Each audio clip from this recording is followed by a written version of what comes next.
सोचो भाई, तुम और तुम्हारा एक जिगरी दोस्त रात के 12-1 बजे किसी बस में सफर कर रहे हैं। बेसिकली तुम अपने नानी के यहाँ जा रहे हो बस में, एंड सडनली कुछ देर बाद तुम्हें पता चलता है कि जिस बस में तुम सफर कर रहे हो वो बस कोई नॉर्मल बस नहीं है। तो तुम्हारा क्या रिएक्शन होगा? सोच के ऑब्वियसली फट गई होगी, एकदम रूह कांप गई होगी। भाई सोचो, एक्चुअल जब ये घटना किसी के साथ में घटी होगी तो उनके साथ क्या हुआ होगा। तो आज मैं तुम्हारे सामने ऐसी एक भयानक हॉरर स्टोरी लेके आया हूँ जिसे सुनकर लिटरली तुम्हारी रूह तक कांप जाएगी।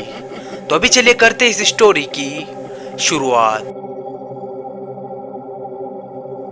तो ये बात है 2017 की। ये घटना घटी थी भाई पीयूष और आदित्य के साथ में।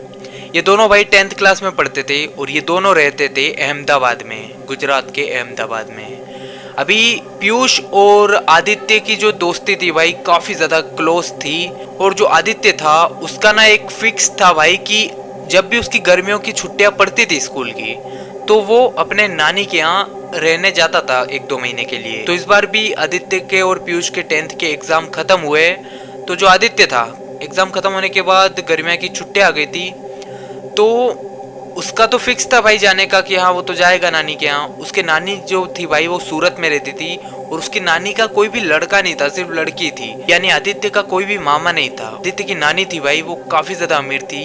मानो सूरत में उनका भाई 3-4 मंजिल का घर था जिसमें सिर्फ उसके नाना नानी ही रहते थे आदित्य के, कोई भी लड़का नहीं था। इसीलिए आदित्य के मम्मी पापा भी आदित्य को कभी वहां जाने से नहीं रोकते थे। उन्हें भी पता है कि गर्मियों की छुट्टियों में जाता ही है। तो इस बार भी जब 10th क्लास खत्म हुई और गर्मियों की छुट्टियां आई तो जो आदित्य था वो पीयूष को बोलता है, ये दोनों कहीं बैठे हुए थे।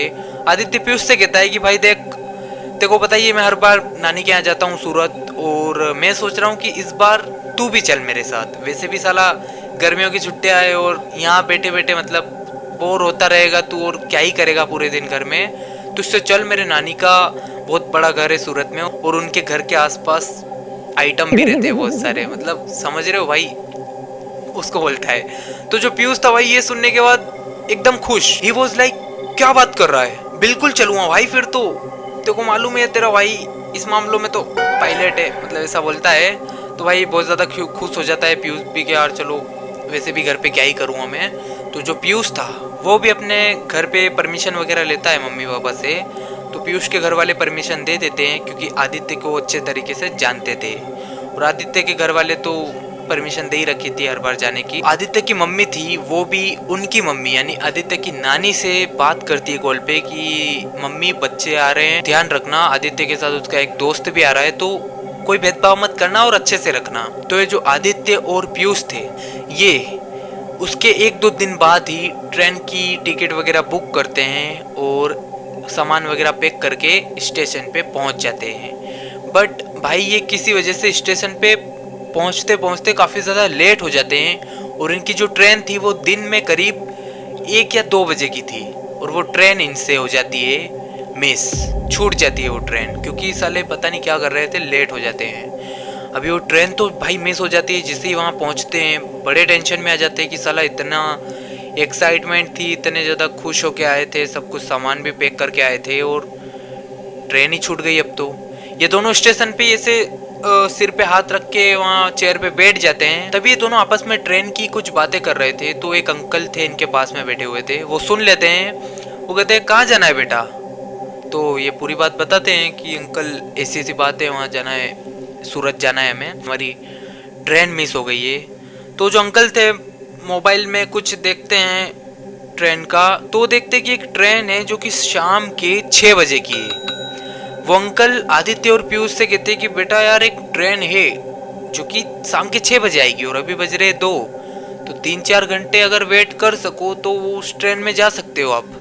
आदित्य और पीयूष आपस में बात करते हैं कि क्या कहता है भाई, साला 2-3 घंटे वेट करे क्या? घर जाने से अच्छा इधर उधर ही टहलते हैं थोड़ा और शाम हो जाएगी और जाना ही है भाई यार, पता नहीं आज परमिशन मिली है कल ना मिले, ऐसा मनी मन सोचते हैं। और दोनों सोचते हैं कि ये रुकेंगे 2-3 घंटा इंतजार करेंगे और शाम के 6 बजे वाली ट्रेन में बैठ कर ये सूरत के लिए निकल जाएंगे। और ठीक ये ऐसा ही करते हैं। उस टाइम पे 2 बज रहे थे और 2-4 घंटे ये इधर उधर टहलते हैं, घूमते फिरते खाते पीते और इन्हें बज जाते शाम के 6। अभी स्टेशन पे बैठे ही थे कि फोन में देखते हैं कि यहाँ ट्रेन का आने का टाइम हो गया है और थोड़ी देर बाद एक ट्रेन आ भी जाती है जो कि एक्चुअली सूरत ही जा रही थी अहमदाबाद से। तो ट्रेन जैसे ही आती है ये दोनों बड़े खुश हो जाते हैं और फटाफट से बिना कुछ सोचे समझे उस 6 बजे वाली ट्रेन में बैठ जाते हैं। अभी वो भाई इनकी टिकट तो बुक नहीं थी उस ट्रेन में, तो ऑब्वियसली इन्हें खड़े खड़े ही जाना था क्योंकि काफ़ी ज़्यादा भीड़ थी ट्रेन में। ये सोचते कि भाई जो भी हो जैसे तैसे करके पहुंचना है बस हमें। वो जो ट्रेन थी भाई शाम के 6 बजे की थी और इन्हें उतारती वहाँ पे रात के 11 बजे। सोचो भाई, घर वालों को ये कुछ और ही बोल के आए कि 2 बजे की ट्रेन है और 5-6 बजे तक हम पहुँच जाएंगे सूरत, और ये एक्चुअली 6 बजे की ट्रेन में बैठे हैं और रात के 11 बजे उतरेंगे। घर वालों को कुछ खबर ही नहीं है। अभी ये दोनों उस ट्रेन में चढ़ तो जाते हैं और ठीक ऐसा ही होता है, 6 बजे बैठते हैं और लगभग 3-4-5 घंटे सफ़र करने के बाद फाइनली ये रात के 11 बजे सूरत में पहुंच जाते हैं। भाई इतना लेट इसीलिए होते हैं क्योंकि जो ट्रेन थी वो सुपर फास्ट ट्रेन नहीं थी, रुक रुक के हर स्टेशन पे रुक रही थी, इसीलिए ये रात के 11 बजे पहुंचते हैं। अभी ये उतरते स्टेशन पे सूरत के और वहाँ देखते हो कि भाई पूरा एकदम रात हो रखी थी। ये स्टेशन से बाहर निकलते हैं। जो आदित्य था भाई वो सूरत से काफ़ी ज़्यादा परिचय था उसका, अनजान नहीं था। तो जो आदित्य था भाई वो पीयूष को बाहर लेके जाता है स्टेशन से, और जो इसकी नानी का घर था भाई वो स्टेशन से करीब करीब 60-70 या 80 किलोमीटर दूर था। तो ये निकलते हैं और स्टेशन पे जाते हैं, बस स्टेशन पे। वहाँ से इनको बस लेनी थी, हर बार आदित्य ऐसा ही करता था। अभी जो बस स्टैंड था भाई वो पूरा मानो अबेंडेड पड़ा था, वहाँ पे एक भी पैसेंजर नहीं था। बड़ी वियर्ड सी लगती है इन्हें ये बात कि यार साला कोई भी पैसेंजर नहीं है, बट कहीं ना कहीं ये मन ही मन ये सोच रहे थे कि रात के 11:30-12 बज रहे हैं और ऑब्वियसली नहीं होगा कोई पैसेंजर, तो उस बारे में ज़्यादा नहीं सोचते हैं और उस बस स्टैंड पे पहुंच जाते हैं। अभी उस बस स्टेशन पे जाते हैं भाई तो खंडर सा था थोड़ा और पूरा अंधेरा हो रखा था, आसपास लाइटें भी नहीं थी, और उसके थोड़ी पास में एक चाय की टपरी थी। तो ये उस चाय की टपरी पे जाते हैं तो वहाँ पे एक बूढ़ी औरत चाय बना रही थी। उसकी टपरी पे एकदम उबड़ खाबड़ थी और उसकी हालत मानो भाई मरने जैसी थी। इतनी बुजुर्ग औरत भाई वहाँ पे चाय बना रही थी। तो ये वहाँ जाते हैं और उस बूढ़ी औरत से कहते हैं, दादी 2 चाय लगा देना, ऐसा बोलते हैं। वो चाय बनाने लग जाती है, अपना चाय पत्ती शक्कर जो भी था डालती है और चाय बनाने लग जाती है। इतने में जो आदित्य था वो उस बूढ़ी औरत से कहता है कि दादी कोई बस आएगी क्या, अभी यहाँ पे थोड़ी देर में आने वाली है क्या, क्योंकि हमें वहाँ जाना है। जो भी इनका डेस्टिनेशन था उसके बारे में नहीं बता सकता, तो उसका नाम लेता है। तो इतने में जो बूढ़ी औरत थी वो कहती है इनसे, हाँ बेटा अभी थोड़ी देर बाद एक बस आने वाली है यहाँ पे, ऐसे बोलती है वो बूढ़ी औरत। और ये दोनों खुश हो जाते हैं मन ही मन कि चलो थोड़ी देर में बस आने वाली है। वो बूढ़ी औरत चाय बनाती है और इन्हें चाय पकड़ाती है। अभी ये दोनों चाय लेते हैं भाई। जैसे ही पहला घूंट इन्होंने पिया था चाय का, मानो इन दोनों के मुंह से वो चाय तुरंत ही बाहर आ गई हो, उल्टी सी हो गई थी एकदम, क्योंकि वो चाय इतनी ज़्यादा वाहियात और इतनी ज़्यादा बेकार थी भाई, मानो वो चाय नहीं बल्कि किसी मरे हुए इंसान का सूप पिला रही हो। सोचो, कोई सड़ा हुआ सूप जैसी बहुत ही बेकार बदबू, बहुत ही बेकार स्वाद था उसका।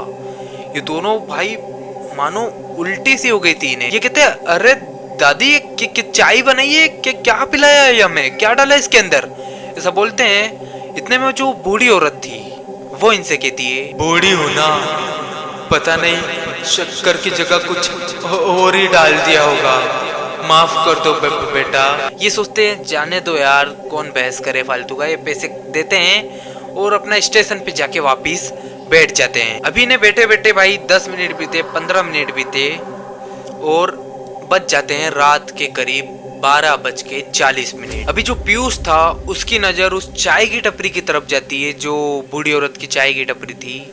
वहां पे नजर जाती है पीयूष की, तो वो क्या देखता है भाई कि वो चाय की टपरी वैसे ही पड़ी है जैसे थी, एक छोटी सी वो बल्ब लाइट लगा हुआ है टपरी पे, लेकिन ये नोटिस करता है कि वो बूढ़ी औरत जो थी वो वहां पर थी ही नहीं।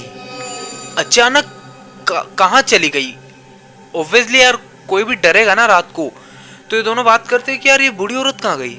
इतने में सोच ही रहे थे कि इनके राइट साइड में से एक बस आती है हॉर्न मारते हुए, पे पे ऐसे आती है और इनके सामने रुकती है, और ये दोनों बिना कुछ सोचे समझे उस बस में चढ़ जाते हैं।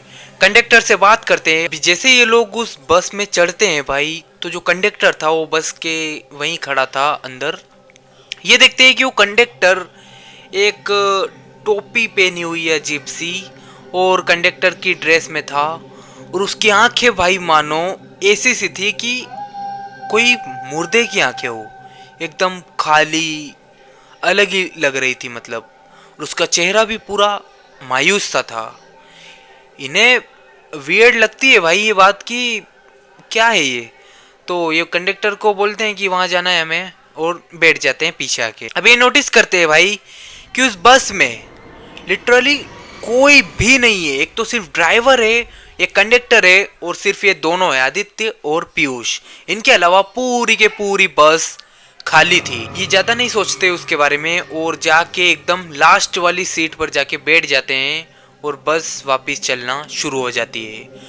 अभी लगभग बस जो थी भाई वो चलती रहती, और 5 से 10 मिनट तक बस चली ही थी, थोड़ी आगे गई थी कि बस का जो ड्राइवर था वो एकदम से बस पे ब्रेक मारता है, और पीयूष और आदित्य देखते हैं कि उसके कुछ ही सेकेंड्स बाद एक बूढ़ी औरत चढ़ के बस के अंदर आ रही है, चढ़ रही है। और जो बूढ़ी औरत थी भाई वो और कोई नहीं थी बल्कि वही चाय की टपरी वाली बूढ़ी औरत थी जिसने इन दोनों को चाय बनाकर पिलाई थी। वो बूढ़ी औरत चढ़ के एकदम आके बैठती है इनके पास में आगे वाली सीट पर। ये देखकर मानो भाई इनके होश उड़ गए कि अभी ये बूढ़ी औरत वहां थी, यहाँ कैसे और क्या करने आई है, ये तो वहां चाय की टपरी चला रही थी। बहुत ज्यादा डर जाते भाई ये देखने के बाद, पर फिर भी कहीं ना कहीं इन्हें लगता है कि चलो यार उसका हो गया होगा, चाय का जो भी था, अब घर जा रही होगी अपना टपरी बंद करके, ऐसा सोचते हैं और अपना सोने की कोशिश करते हैं। अभी वो जो बूढ़ी औरत थी भाई वो इनके बगल वाली सीट पर बैठी हुई थी, जैसे ये इस वाले रो में बैठे हुए हैं और वो इस साइड बैठी हुई थी। अभी थोड़ी दूर जाने के बाद जो आदित्य था वो उस बूढ़ी औरत के पास ही में बैठा हुआ था, मतलब वो इस साइड बैठा हुआ था। तो वो नोटिस करता है कि वो जो बूढ़ी औरत के पैर हैं वो लिटरली उल्टे थे पूरे के पूरे। ये देखकर मानो भाई उसके पसीने छूटने लग गए थे। वो देख ही रहा है सारा कुछ मंजर, और उसने धीरे से पीयूष को सारी बात बताई। पीयूष भी देखता है, oh my God what the hell. भाई रियली उसके जो पैर थे भाई वो पूरे उल्टे थे। अभी भाई इनकी इतनी उम्र भी नहीं थी कि ये इतना कुछ झेल पाए ये सब सीन देखने के बाद। भाई बहुत ही ज्यादा घबरा जाते, मानो इनकी रूह हाथ में आ जाती पूरी। इन्हें ये सब पता था कि ऐसी चीजें अगर है तो वो कोई नॉर्मल इंसान नहीं हो सकता है। उसके दोनों पैर उल्टे थे। भाई ये दोनों आपस में बात करते कि भाई जैसे तैसे करके बस रुकवाते हैं और यहाँ से उतर के भागते हैं, क्योंकि कुछ नॉर्मल नहीं है ये। पूरी बस में हमारे अलावा कोई भी नहीं है, और ऊपर से वो जो कंडक्टर है वो भी कहीं ठीक नहीं लग रहा है कुछ। ये जैसे तैसे करके हिम्मत भर के थोड़ी आगे जाने के बाद उठते हैं। कंडक्टर को बोलते हैं कि बस रुकवा दो, हमें यहीं उतरना है। ऐसा करके बस रुकवाने की कोशिश करते हैं, लेकिन जो कंडक्टर था भाई वो इनसे कहता है जो एक बार इस बस में चढ़ गया वो दोबारा हमारी मर्जी के बिना वापस नहीं उतरता। भाई ये सुनकर मानो इनके होश उड़ गए। ये क्या बोल रहा है, मतलब समझ भी नहीं आता इन्हें कि क्या करे अब। तो भाई इनकी ज्यादा उम्र भी नहीं थी, बच्चे ही थे, तो कंडक्टर इनको चमका देता है और ये दोनों बेचारे वापस आकर अपनी सीट पर आकर बैठ जाते हैं। अभी थोड़ा डरते डरते भाई बैठे ही हैं, और इतने में जो आदित्य था उसकी एक बार फिर से जब पीछे नजर जाती है उस बूढ़ी औरत के सामने, तो जो बूढ़ी औरत का चेहरा था भाई वो मानो इतना ज्यादा डरावना था भाई, इतना ज्यादा वाहियात फेस था उसका जिसे देखकर आदित्य के पैरों तले जमीन खिसक गई थी भाई। मानो उसका चेहरा पूरा खत्म सा हो रखा था और वो क्रीपी सी स्माइल कर रही थी आदित्य के सामने। सोचो भाई उस टाइम पे उनका क्या हाल हुआ होगा दोनों का, जब वो पूरा सीन उन्होंने देखा होगा। तो हमारी तो सोच के ही फट रही है। इतने में भाई आदित्य वापस आगे मुंह करता है और ऐसे सिर पे हाथ रख के बैठ जाता है और पीयूष को सारी बात बताता है कि भाई देख उसका चेहरा देख। पीयूष भी उसका चेहरा देखता है भाई। उसका चेहरा लिटरली बहुत ही ज्यादा डरावना था, मैं एक्सप्लेन नहीं कर सकता अभी भाई। ये बहुत बुरी तरीके से फंस गए थे, इन्हें समझ ही नहीं आ रहा था कि साला अब करे तो करे क्या। एक तो ये कंडक्टर साला उतरने भी नहीं दे रहा है। कहीं ना कहीं जो कंडक्टर था भाई वो भी कोई इंसान नहीं था, ये समझ चुके थे उस बात को। अभी ये प्लान बनाते हैं कि भाई देख हम उतरेंगे, जैसे ही बस कहीं थोड़ी धीरे होगी उतरेंगे और कंडक्टर को जोर से धक्का देके कूद जाएंगे बस से। तो ये दोनों बिल्कुल ऐसा ही करते हैं। जैसे ही बस कहीं पे ब्रेकर पे थोड़ा धीरे होती है तो ये फटाफट से उठते हैं और कंडक्टर के पास जाते हैं भाई। जैसे ही तो जो कंडक्टर था भाई उसके जो दोनों पैर थे वो पूरे उल्टे थे। ये देखकर भाई मानो इनकी धरती हिल गई कि साला ये क्या देख रहे हैं हम। भाई बहुत ही ज्यादा डर जाते हैं दोनों। जैसे तैसे करके कंडक्टर को धक्का देते हैं बहुत तेजी से और कूद जाते हैं लिटरली भाई। बस से दोनों कूद जाते हैं। बस की इतनी से ज्यादा स्पीड नहीं थी, जैसे तैसे करके बस से कूद जाते हैं गिरते गिराते, और जो बस थी वो आगे चली जाती है। ये दोनों भाई चैन की थोड़ी राहत की सांस लेते हैं और भागते जाते हैं भागते जाते हैं भागते जाते हैं। और भागते भागते इन्हें काफी ज्यादा टाइम हो जाता है। और थोड़ी दूर जाने के बाद ये क्या देखते हैं भाई कि साइड में इनके राइट साइड में एक खाई है और उस खाई के अंदर एक बस पलटी हुई है। और वो बस कोई और बस नहीं बल्कि वही बस थी जिनके अंदर ये सवार होकर आए थे, जिसके अंदर वो बूढ़ी औरत थी और जो कंडक्टर था। वही बस पलटी हुई है एक खाई के अंदर। और इस टाइम पे टाइम जो हो चुका था भाई रात के करीब 2-2:30 बजे का। और ये देखकर मानो इन्हें बिल्कुल भी समझ में नहीं आता है कि ये साला क्या देख रहे हैं हम। जिस बस में अभी हम सवार होकर आए वही बस साला पलटी हुई है भाई। इन्हें बिल्कुल भी समझ में नहीं आता है। ये दोनों भागते जाते हैं भागते जाते हैं और थोड़ी दूर भागने के बाद इनकी सांस फूल जाती है। ये देखते हैं कि इनके पीछे से एक ऑटो रिक्शा आ रहा है। उसमें एक अंकल बैठे हुए हैं। वो अंकल हॉर्न मारते हैं और वो देखते हैं कि ये बच्चे भाग के कहाँ जा रहे हैं और एकदम हाँप रहे हैं, डरे हुए हैं। तो वो अंकल इनके पास रोकते हैं ऑटो को।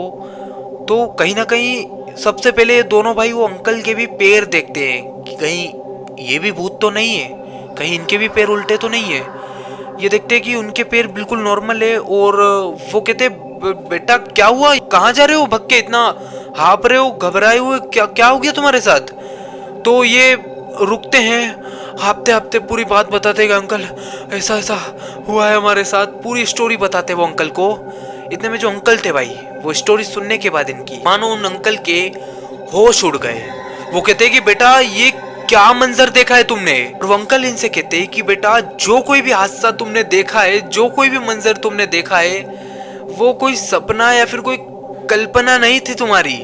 वो एक्चुअल में घटना घट चुकी है। आज से 12 साल पहले की ये घटना है।